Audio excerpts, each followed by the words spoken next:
purabat le ho te ka lo chou le ula Mizoram Institute of Comprehensive Education mais kan ti tui kol no tami khu building thar khu do zuk en ho te u apui le tu tun haya CBSC inspection anon nei dona kum thum poral main rebound hammer an te achak zong te na atling thai tho lo kan manga ngani khu a soi tu a satu po kan sia ni ram vei intia lo au to tu ni an ram vei le vei lo chu an kut chua kal langa in lo che khole do nia mai school building khu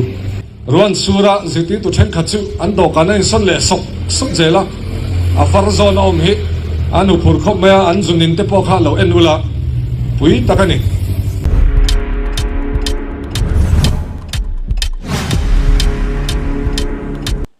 clear tu le ngai thatu zong te in zawa in chibai kabuk chewa du sang na sang ber ka hlan bok chewani ole voin hi April ni som pani sang ni som ni paruk ania kanom samlo em wangin kan chol ve deuh tiang katia amai ro chu ram han ve tak to hi chuan kan tak sanan na po hian min dal zo lo chu ani bere ole tun naya education minister Dr.Vanlalthlana midik hoisen tak mai chuan MNF mual phona tur le zoram mi pui hoidor na tur thil aron soi chuak tatlat mai le kan riat chawangin MNF hian ZPM hi amimal tak angte a sarkar angte poin thubel chian dolovin an beina sem ema ani na taka chuan ruling ani lai khan ZPM a tho chuak mek ti an riat awang khan ZPM opposition an ni chung po khan ruling lai ang main na satakin thudik le diklo pot lovin an pong be mia mai ni kha ti chuan ZPM an sarkar ta zoram lo en kol to tu te file le document zong chu an kuta aumta ZPM sarkar hian thil hi an ina zong saidu sela chuan zoram mi puite hi mi pangai ma ni ram chan tu kan ni tak zet chuan MNF an tho chua le ngai to lowang a ti tur khopa thil serious hi file le document zong kol tu an ni to awangin puan chua tur an nei em hian karing hialani ma se ZPM sarkar roi tu te hi mi tha mi pangai ram hangai tu thilkal to ania tia ngai dam na thinlung putu te anni amai ro chu MNF lam hian chau chua chin an nei ni in alang tatlat maya eng poni se Dr.Vanlalthlana thusoi serious tak mai hi ilongai thaphot mai te ang Salai brigade field trong chang alar khop mai YouTube pa en tura tam mai site ele site b oma thochan dia chiang vekang hey kan thlai te to tur dang ka silang cheu joint inspection nge kan tiang joint visit kha purabat le ho te ka lo chou le ula Mizoram Institute of Comprehensive Education mais kan ti tui kol no tami khu building thar khu do zuk en ho te u apui le tu tun haya CBSC inspection anon nei dona kum thum poral main rebound hammer an te achak zong te na atling thai tho lo kan manga ngani khu tu te headquarter soi tu sakne ti khalo zot bokula a soi tu a satu po kan sia ni tu te ta na mo engamo RC banner noya a thei top lo chual ram vei intia lo au to tu ni an ram vei le vei lo chu an kut chua kal langa in lo che khole do nia mai school building khu min ti lu hai khop mai a chong ani dan tur te lungre mani dan tur te a sei tur tam mai ruan sura ziti tu then khachu an do kana son le sok jela a far zone om hi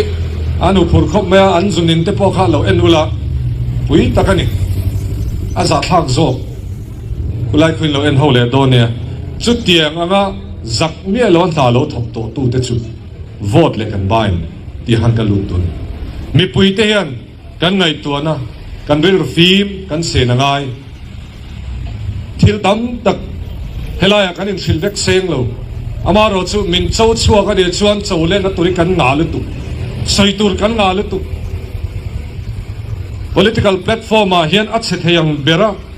in da chua ami mal angte khatiang zong so in phar vek ti vek ki kan du kher big lo amaro chu min chau chuak zel don ani chuan education department file te higher and technical education file te ICT file te po ning chu akol tu hai chuak thei tu kan ni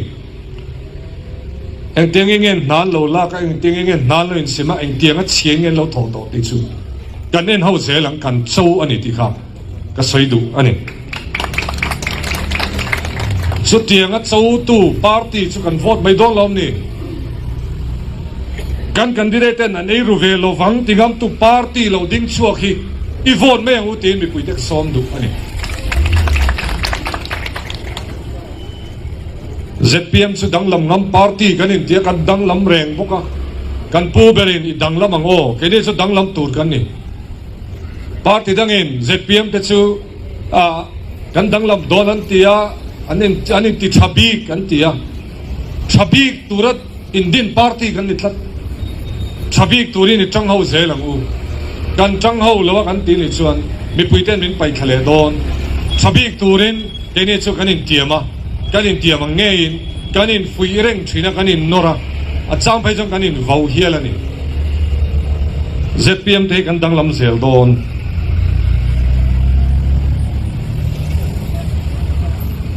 hey helaya hen ITI high school chung cha ki soi ka duwa tu te ma chon SCDP sum hanga kan sakani e an tian ko ka ani na chen te po mang amaro chu kanan sarkar ta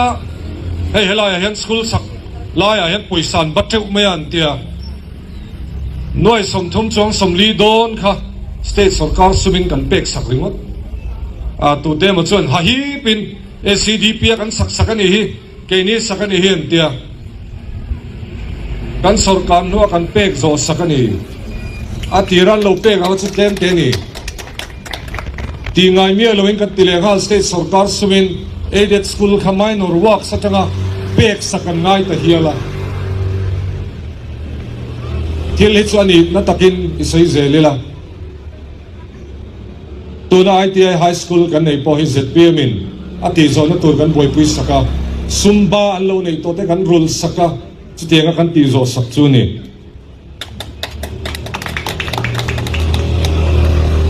bukel ro dinga kumarwa helaya candidate turin ZPM chu na ron sok chuaka anh ấy entrepreneur là ni agai na suya rei tak sum do na local pui to tu ni a chan chen kan an zota mitam tak lo chan pui to thin tu ani mitam tak an he na lo thulu to mi se lem lowin a lo chan pui to thina khotla nga te mi siat lo tak ani a ZPM te chuan ani hi kan tribe pui ani kan thop pui thei tur ani tin kan som ani chuan thanga bial tu MLA po changkhop mai helai bial a so kan chak ngei don mi puina an rin ngam an vote thei ngei tur chak pui thei ngei tur kan nei don ne ron dia puma ro ron chok chuak kan lom khop mai bial tu MLA klena po blok te hawan changtlanga kan campaign committee te pon changtlanga tuna hian thei tok chuin en tina lut chuaka helai veng mi puite helai bial mi puite hian milo siat saka one number 18 mi puite hian kumaro hi milo voting sakei turin kan ngen ani a to bera chuan a vote tura som pa in kum sani le som hi pathum khan ZPM sarkar piang kan tia ZPM chau ani lo mi pui sarkar piang ani ZPM sarkar an vota an tu le fa te tan an vote an mani tan an vote boka Mizoram tan hun thazop an vote swak ani chung vote thak tu te chuan ZPM ne na ZPM ta na ZPM ayo ta na ZPM candidate ta na vote thak tu te khan max an vote swak ka healthcare sami an vote swak ta ZPM vote tu te chuan ai kal ti tob da kalphum an vote swak ta ZPM candidate vote tu te chuan sarkar na thokina that le zuala nan tho thei na le lo po ahun taka an lo chua thei na kalphum an vot chuak le ta thalai te mangai tu thalai te har san na sia ba na kai chat tu sarkar an vot chuak ta kong cha an vot chuak le ta chu mai lan ni le nem dik taka vel fai taka bu fai buk chua na sarkar an vot le ta kun na thok tu te mangai tu budget ta po poisa adi a e chi thei nge sarkar an vot chuak ta arban puarte khopwe cheng te mangai tu sarkar an ta na scheme siam tu sarkar an vot chuak le ta thi na kara ril ruha na kara sum nei lo kara hospital bill kara ruang dai ha ka in phur ho na tur mamo poisa nei to lo te tan ruang phur scheme an vot chuak le ta ZPM te mi tam tak chuan ngai na selo budget pola pass ve ngai lo chen khat pola pass lo tin min bei thina amaro chu mi puiten nat ruala na kan ni miawa la sarkar ngai lo na chang scheme an sempo thilan sempo la dong ve ngai lo tam tak kan nia mi pui ta na ding kan nia mi pui te nat ruala na kan nia mi pui te na ti dam dan se tu ber kan ni kan pen zel don kan candidate te kan corporator te ning chu na po ai zol hi anat dan se tu kan ni ai zola kor kan nei dan te kan bol ho pai dan te in kan sak dona regulation om te aran vul chung chang te niang chu thil tam taka ezon na chung changa in luaman kan pek dona sum de chwa dan tur kan ngai to kan nat dan te kan fa te fi kan pek dona en ting in ngai ding o kan te poisa kan po khoma in lo dan tur kan ngai to kan ril ru nat ruala da te chu ZPM te kan nia chung chuan kan candidate kan on to chuaka in na ruala na anin chung te chu helai kan thom sia te le lo ngai kha zong te hian mi lo vote sak theu turin ka ngen chuwa helai biala hian ward number 18 a hian pukel ro dinga puma ro he mi lo vote sak thewa nangmani ruala da corporator in neya in tan thoka nangmani tan in tule in fat tan in balam hun tana thok zel thei tura na thok kor lo hak tira in vote lup tak lo lan turin in zavain ka nge na chu kalome ole kan ngai thak ta kang khan Mizoram Institute of Comprehensive Education MICE building ram hlun no to mi chu inspection an han neya kum thum em po atin main a building chak zong te na atling zo theilawa sarkar lai ati mangang ta hial ani chu tin achunga pop ani nge yanga ruwa su line tu efar thei ti kha minister khan asoita tin anzun in ni sela achle tina ani melbok minister nge in asoi chuak ta piap mai ni kha kum thum po alating thalawani chuan MNF un laya sak tia chiang hle bok ome ram vei tu emokan ti te hian ram an lo vei hlek klowa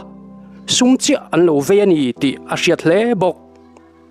an du sak zong te an sak tir ni point man tlak takin ti sila acha ni mai tur te hi ania sum du lo ta wanga kan ram ma son na an suwa sam na sat zia hi building lo tlak lo therafer fur vaibel chetam tak luan ral na ti hriat ngoi mu tur te po aom tanok mai aza thak zia hi an shemol lowa party ani na sang an la chu zui boka an ko ham zia hi in ria sela har chuak se kan vati ngoi tak em nakina thiam thu te chu an lo la soi vele emo te an yanga kum thum em po aral ma du da lu tu ka an thil tia kha alang chuak ta zel mai sia engma hi thu plen tak thei om lo chuwangin thataka thil hi ti ve mai tur an nga ye tin soi tur tam tak adang po awmome ITI high school te po SEDP mga kan sakani ti in chuang takin an tlang au pui to ani mela nima se an sumbat ZPM sarkari na rul sakbok heng tiang thil kan soi tak te kha ZPM thil ti zok lo ni ta sila eng tiang takin nge MNF lam hi an tong o ti te eng tiang takin nge an bayang ti te kha ril ruwa alo lang wai mai adik lo chu dik lo adik chu dik iti mai tiang u adik lo chu dik lo tingamila adik chu dik tingam bok ta ila ti chuan kan ram hi adam ni mai tu hetiang ang thil dik lo taka ti tu te tong kam thiam na manga ai zon mi puite thlem thluk thei in lo mani chuan ram hi in veilo hle a chevek ma se poi in ti lo tina ke ni chon kan ngai to hialani hetiang ang thil ti ching te hi IMC in thana hian ai zon mi puite hian vote in balo renga tin an mangai tak tak lo chewa an ti der kwalvel mai chewani ti hi hre chuak ula har chuak mol teu khai